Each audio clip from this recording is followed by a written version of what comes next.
Jackson, Mississippi. It is the year 1962, and the racial discrimination is reaching alarming levels in the United States of America, above all in the South part, which seems to be separated from the rest of the USA. Black people are not allowed neither to use the same water fountains, nor cinema, public toilets, baseball courts, nor telephone booths as white men. It does not matter what you believe in, but what Mississippi believes in. A world built on appearances, legal racism, and abuses. What black people hold dear is not the right to vote or to eat at the same place of white men. What they hold dear is if in 10 years' time, white people will still accuse black ones to be disease-ridden and dirty. Catherine Stockett provides with her novel a touching ethic message of what maids had to live silently. Stockett was born in Jackson in 1969. After graduating from the University of Alabama with a degree in English and creative writing, the novelist moved to New York, where she worked in magazine publishing and marketing.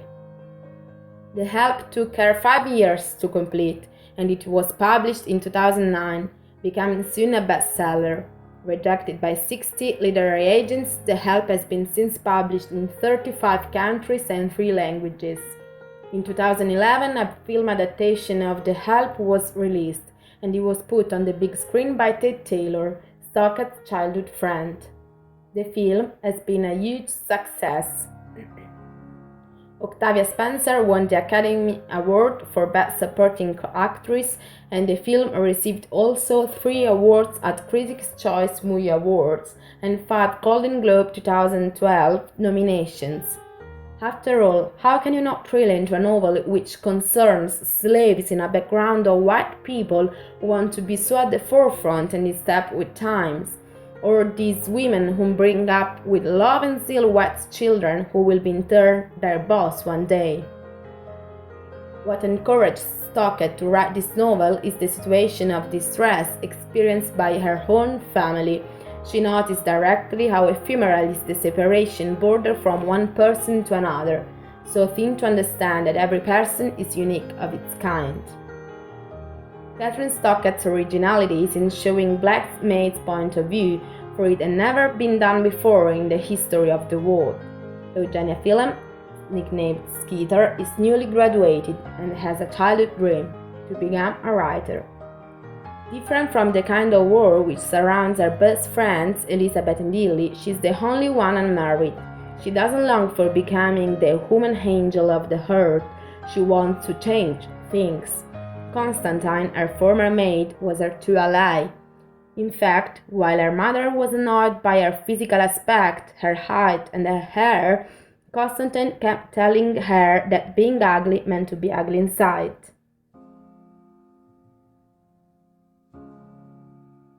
But suddenly, also Constantine left her alone. In fact, once again long-lived after the university studies, Skeeter finds out that the maid quit. Among the main characters, Evelyn and Minnie stand out. Evelyn works in the house of the naive Elizabeth, whose baby is extremely attached to the maid, so much that she burns with jealousy. Minnie is Healy's housekeeper, and she's well known in the city for her culinary skills but also for her bad temper. She just cannot keep her mouth shut, and she backtalks everyone. After finding a job in the local newspaper, Miss Skeeter gets more and more closer to Evelyn, who helps her in the management of the column about the household economy. One day, Miss Skeeter decides to talk about the condition of black maids according to their own point of view. Evelyn, upset by doubts and worries, accepts to help Skeeter, ending up to involve also Minnie. She seems to be rather reluctant, but she likes telling these stories. It gives her the impression that the concrete block inside her melts, and she can breathe again the following days. As the novel initiative interests Miss Stein, a famous journalist of New York, Eugenia needs the cooperation of other maids. In the meanwhile, Minnie finds work at Celia's Foods home, socially marginalized by Jackson women. Eating at the same table with her governess is not a problem for Celia, while the other women of Jackson would be shocked thinking about it. Now we come to 1963. Martin Luther King announces a march in Washington against the racial discrimination. Yul May, the new Healy's maid, is put in jail, and Medgar Evers, secretary of the National Association for the Advancement of Colored People, is killed. These events encourage other maids to join Eugenia, Evelyn, and Minnie, who developed a relationship of friendship, altruism, and the wish of redeeming from Jackson, two traditionalists to promote equality. The book, entitled The Help, is published anonymously. Set in a fictitious city, Niceville becomes a national bestseller. The wives of Jackson realize that they are the ones the book talks about, and many housekeepers lose their jobs because of Hilly, including the sweet Evelyn. But finally, she feels free, as well as her friend Minnie, and she decides to continue to write. In the meanwhile, in Jackson, the line between black and white people is taken into account again, thanks to this book. Among the themes, the condition of the black maids in the 60s emerges, along with a general overview of what means being black. It is the time of Rosa Parks and the young Martin Luther King, and of the fervor of justice. Stockett focuses also on the problem of children who are not brought up by their parents. Miss Leafold is the emblem of the issue.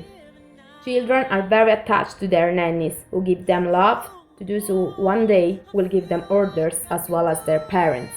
The society is patriarchal. Men carry cash to home, and women spend afternoons playing bridge with their friends, to gossip and to organize parties. These middle-class women can feel powerful only at home. The cinematographic adaptation is detached from the book, but without exasperated distortions. In the film, the idea of writing the book comes from Skeeter. In the novel, the creator is Evelyn, because her son, Thriller, died at the early age of 24, dreamed of talking about the life of a black person who works for a white one in Mississippi.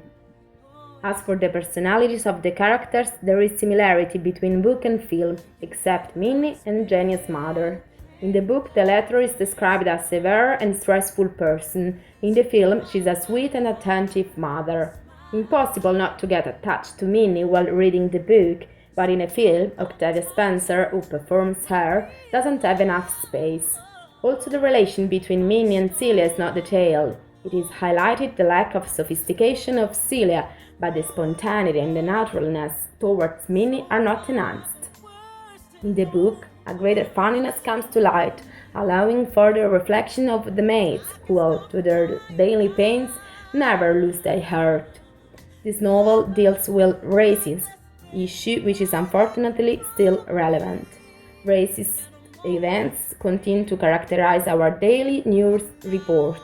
The increasing number of refugees who debarks in Italy and the existence of different cultures which bump into each other present significant challenges to mankind, the fear of diversity and the absurdity of the ignorance.